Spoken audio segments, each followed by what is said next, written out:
As much as I am ashamed to admit this, I crammed for my exam last semester and I somehow pulled an A on the exam and a B overall because there was no way I could catch up on a semester's worth of shit in a day, but I somehow managed to do it for the exam.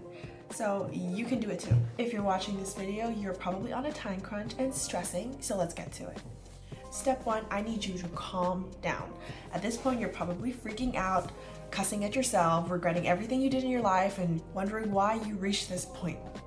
You don't have time to freak out right now. It's that simple, okay? So what you're gonna do instead is I need you to convince yourself that you can get an A and pass this exam. Even if it's delusion, just freaking convince yourself, okay? Look at me in the eyes. You can do this. I can do it, you can do it, anyone can do it. There are people who do it all the time.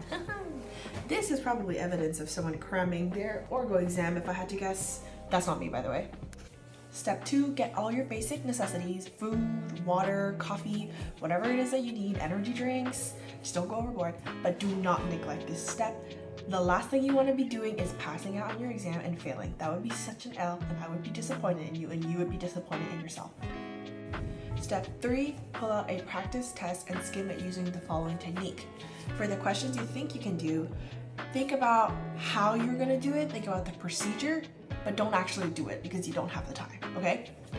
And for the questions that you think you cannot do, then I want you to circle and mark it for now. We'll come back to this. If you don't have a practice exam, then look at your syllabus. If you don't have a syllabus, then just find a way to scan all the topics. Step 4, look at the answer key for the questions that you can't do.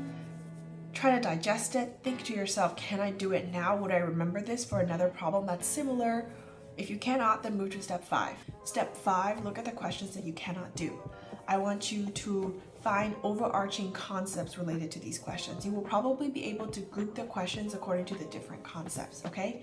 And write these concepts down, and then you're going to rank them in the following 2 ways. Your ranking will determine the order in which you tackle this for the rest of the time you have before your exam. If these concepts are weighted the same, meaning there is an equal distribution of questions marked with equal amount of grading for each concept, then rank them from easiest to hardest.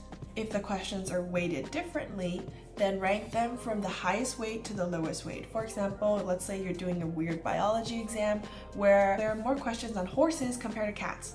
Then it would be a better use of your time to read up on horses and not cats. For step 6, I want you to go on YouTube, find the videos, find your lecture notes, find your actual lectures, do practice questions that are given and look at the answer key for the concepts according to the order that we determined in the previous step. Remember, the goal is not to be perfect. You do not have the time for that. You are doing this last minute. The goal is to learn the maximum amount of material in the minimum amount of time and energy. If your exam is a multiple choice exam, the goal is to know enough of the material to be able to narrow down to the right answer. You may not be 100% sure, but you have a pretty good chance if you can narrow it down to 1 or 2. If you are doing an open answer exam, my opinion is that you should try to know 80% of the concepts very well compared to knowing 100% of the content not so well. Meaning, prioritize knowing the concepts 100%, even though you might not get through all of them, compared to knowing all of them but not knowing them in depth. Therefore, you're more likely to get things wrong. Step 7 is to reassess every hour. What do I mean? I mean, this step is really important. Set a timer every hour. Ask yourself this question: is what I'm doing the most efficient thing I could be doing until the next 4 hours before the exam? Think to yourself, and if it isn't, don't be afraid to just scrap whatever you're doing and do what you think is going to be most efficient. Oftentimes it's easy to kind of get into the mode of studying and not really doing things that are benefiting you given the fact that you have very little time. Step 8, you're not gonna agree with me, and even I don't agree with myself sometimes, but you should sleep. Sleep is freaking important, okay? You cannot underestimate sleep. When you are mostly sure of the material or you've covered a decent amount, you should go to bed. And here's why. You know this. Being sleep deprived is equivalent to being drunk. Would you take an exam when you're drunk? No. So why are you gonna not sleep, huh? If you can, I mean. If you can afford to do so, then please prioritize sleep, okay? And just so you are 100% convinced, let me spit some science facts to you, okay? there are different parts of the sleep cycle, and I believe the REM part of the sleep cycle is where your memory retention happens. You don't want to not sleep for 3 days in a row and hope that you can take the exam, because your memory just like won't form even though you studied all of it. And even if you can take a short nap, it will help reinvigorate you. Just make sure you set the timer and make sure that you put it on the other side of the room so you actually get up and you don't like miss your exam or something stupid like that.